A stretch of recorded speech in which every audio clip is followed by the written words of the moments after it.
It is a bitter-sweet moment for especially old school UFC fans, and by old school I mean years ago. Around the era I started coming into the UFC and watching that sport. Tony Ferguson, he was the guy that I would always be excited to watch. In fact, it was his persona in the UFC that inspired me to start training as a hobby, of course. I'm not UFC caliber. I started way too late.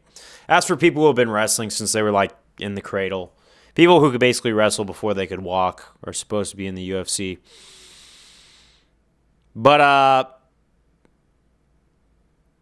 he was the guy who inspired me to get on the path to at least bettering my life in all sorts of aspects and just kind of going for it. You know, no matter how many people say nay, you keep pushing forward. You know, because he got cheated a lot by the UFC. When he was the interim champ, they stripped him, kept pushing him to the back of the line. He fought to keep that number one contender spot against Khabib until Justin Gaethje, and then the notorious losing streak he has been on. Unmatchable. Wow.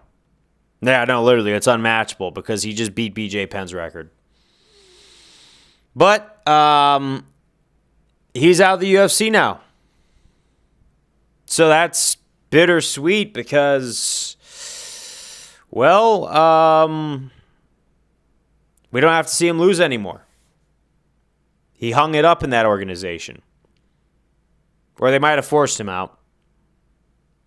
But now he's moving on to the Global Fighters League with a lot of the other people who were old school UFC.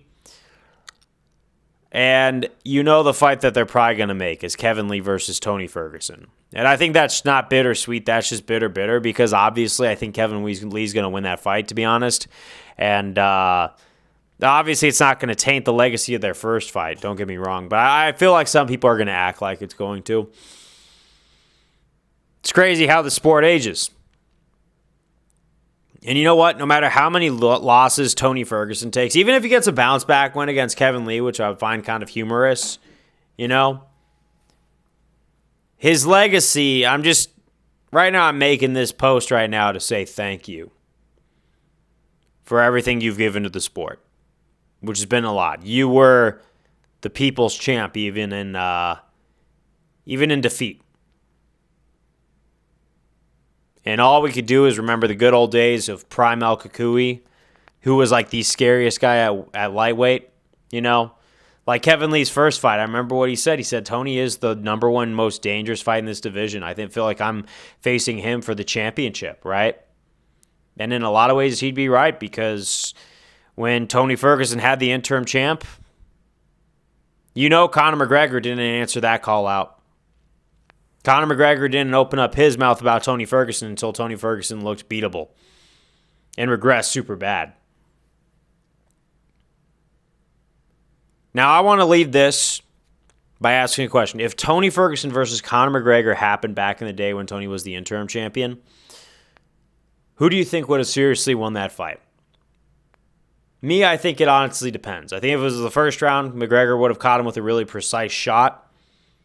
But Tony's chin was still there, and he had the cardio.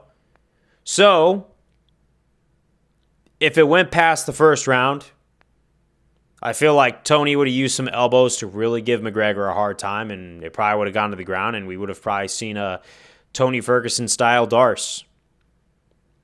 But that's my variables. But like I said, man, thank you, Tony Ferguson, for all the memories of the UFC.